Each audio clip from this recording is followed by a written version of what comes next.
Hi hello friends, welcome to Vaishnavi kitchen vlogs.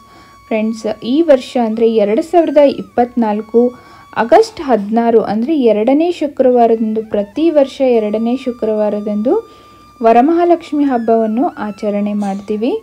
ಈ ಹಬ್ಬವನ್ನು ಅಂದರೆ ಪದ್ಧತಿ ಇರೋರೇ ಮಾಡಬೇಕು ಅಂತ ಏನಿಲ್ಲ ಫ್ರೆಂಡ್ಸ್, ಯಾರಾದರೂ ಮಾಡ್ಬೋದು. ನೆಕ್ಸ್ಟು ಏನು ಹೇಳಬೇಕಂದ್ರೆ, ಈ ವರ್ಷ ವರಮಹಾಲಕ್ಷ್ಮಿ ಹಬ್ಬವು ಸಮಯವನ್ನು ಹೇಳಬೇಕು ಅಂತ ಹೇಳಿದರೆ 3 ಸಮಯಗಳು ಇವೆ. ಅದು ಯಾವುದು ಅಂತ ಹೇಳಿದರೆ, ಬೆಳಗ್ಗೆ 6:13 ಅಂದರೆ 6 ಗಂಟೆ 13 ನಿಮಿಷದಿಂದ 8 ಗಂಟೆ 15 ನಿಮಿಷದವರೆಗೂ ಅಂದರೆ ಸಿಂಹ ಲಗ್ನ ಮುಹೂರ್ತ. ಎರಡನೇದಾಗಿ ಮಧ್ಯಾಹ್ನ 12:23 ಅಂದರೆ 12 ಗಂಟೆ 23 ನಿಮಿಷದಿಂದ 2 ಗಂಟೆ 35 ನಿಮಿಷ ಅಂದರೆ ವೃಶ್ಚಿಕ ಲಗ್ನ ಮುಹೂರ್ತದ ಇರುತ್ತೆ ಫ್ರೆಂಡ್ಸ್. ನೆಕ್ಸ್ಟು ಮೂರನೇ ಸಮಯ ಅಂತ ಹೇಳಿದರೆ ಸಂಜೆ 6:36 ಅಂದರೆ 6 ಗಂಟೆ 36 ನಿಮಿಷದಿಂದ 8 ಗಂಟೆ 18 ನಿಮಿಷ ಶುಭ ಲಗ್ನ. ನಾವು ಈ ಸಮಯದಲ್ಲಿ ವರಮಹಾಲಕ್ಷ್ಮಿ ಹಬ್ಬವನ್ನು ಆಚರಣೆ ಮಾಡ್ಬೋದು. 3 ಸಮಯಗಳು ಒಳ್ಳೆಯ ಸಮಯಗಳಾಗಿರೋದ್ರಿಂದ ಈ 3 ಸಮಯದಲ್ಲಿ ನಾವು ವರಮಹಾಲಕ್ಷ್ಮಿ ಹಬ್ಬವನ್ನು ಆಚರಣೆ ಮಾಡ್ಬೋದು. ನೆಕ್ಸ್ಟು ಏನಂತ ಹೇಳಿದರೆ, ಇದಕ್ಕೆ ನಾವು ಹಿಂದಿನ ದಿನವೇ ಪೂರ್ವ ಸಿದ್ಧತೆಯನ್ನು ಮಾಡಿಕೊಳ್ಬೇಕಾಗುತ್ತೆ. ಪೂಜೆ ಸಾಮಾನುಗಳಾಗಿರ್ಬೋದು, ಹೂವು ಹಣ್ಣು ಎಲ್ಲ ನಾವು ಪೂಜೆ ಸಾಮಾನುಗಳನ್ನು ಹಿಂದಿನ ದಿನವೇ ತಯಾರಿ ಮಾಡಿಕೊಂಡು ಮರನೇ ದಿನ ಅಂದರೆ ನಾವು ವರಮಹಾಲಕ್ಷ್ಮಿ ಹಬ್ಬದ ದಿನ ಎಲ್ಲ ಪೂಜೆನ ನಾವು ಮಾಡಿಕೊಳ್ಬೋದು. ನೆಕ್ಸ್ಟು ನೋಡಿ ಫ್ರೆಂಡ್ಸ್, ಇಲ್ಲಿ ನಾವು ವರಮಹಾಲಕ್ಷ್ಮಿ ಹಬ್ಬವನ್ನು ಯಾಕೆ ಮಾಡಬೇಕು, ಅದರ ವಿಶೇಷತೆ ಏನು, ಮಹತ್ವ ಏನು ಅಂತ ಹೇಳಿದರೆ ನೋಡಿ, ಈ ವರಗಳನ್ನು ಕೊಡೋ ವರಮಹಾಲಕ್ಷ್ಮಿ ಹಬ್ಬ, ಈ ಪೂಜೆ ಮಾಡೋದ್ರಿಂದ ನಮಗೆ ಸಂಪತ್ತು ಮತ್ತು ಸಮೃದ್ಧಿ ಲಭಿಸುತ್ತದೆ ಫ್ರೆಂಡ್ಸ್. ಶ್ರೀ ಭಗವಾನ್ ವಿಷ್ಣುವಿನ ಪತ್ನಿಯಾದ ಮಹಾಲಕ್ಷ್ಮಿಯು ವರಮಹಾಲಕ್ಷ್ಮಿಯ ಅವತಾರಗಳಲ್ಲಿ ಒಂದು ಅಂತಲೇ ಹೇಳ್ಬೋದು.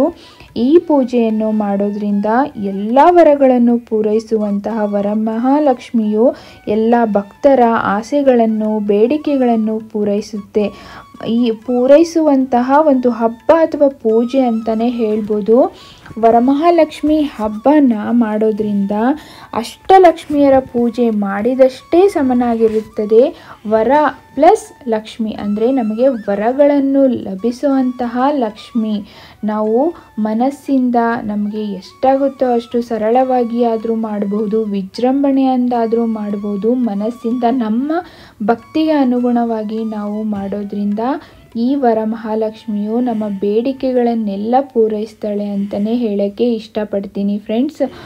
ಅದಕ್ಕೆ ನಾನು ಈ ವಿಡಿಯೋನ ನಿಮಗೆಲ್ಲ ಶೇರ್ ಮಾಡಿದ್ದೀನಿ. ನನಗೆ ಗೊತ್ತಿರೋ ಪ್ರಕಾರ ನಾನು ಯಾವ ಥರ ಮಾಡ್ತೀನಿ, ನನಗೆ ಗೊತ್ತಿರೋ ಪ್ರಕಾರ ನಿಮಗೆ ಹೇಳಿದೆ.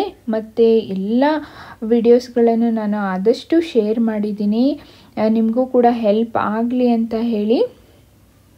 ಇದು ಏನಂದರೆ, ನೀವು ಕೂಡ ಮಾಡ್ಕೊಳ್ಬಹುದು.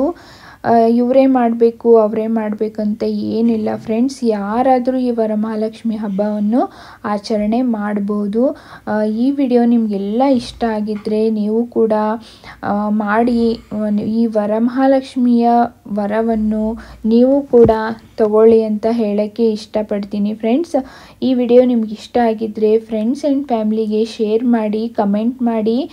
ಮತ್ತು ಇನ್ನೂ ಯಾರೆಲ್ಲ ನನ್ನ ಚಾನಲ್ಗೆ ಸಬ್ಸ್ಕ್ರೈಬ್ ಮಾಡದೆ ನೋಡ್ತಾ ಇದ್ದೀರೋ ಪ್ಲೀಸ್ ಸಬ್ಸ್ಕ್ರೈಬ್ ಮಾಡ್ಕೊರಿ, ಹಾಗೂ ಬೆಲ್ ಐಕನನ್ನು ಪ್ರೆಸ್ ಮಾಡಿ ಫ್ರೆಂಡ್ಸ್. ನಾನು ಹಾಕೋ ವಿಡಿಯೋಸ್ ನಿಮಗೆ ಮೊದಲು ನೋಟಿಫಿಕೇಷನ್ ಬರುತ್ತೆ.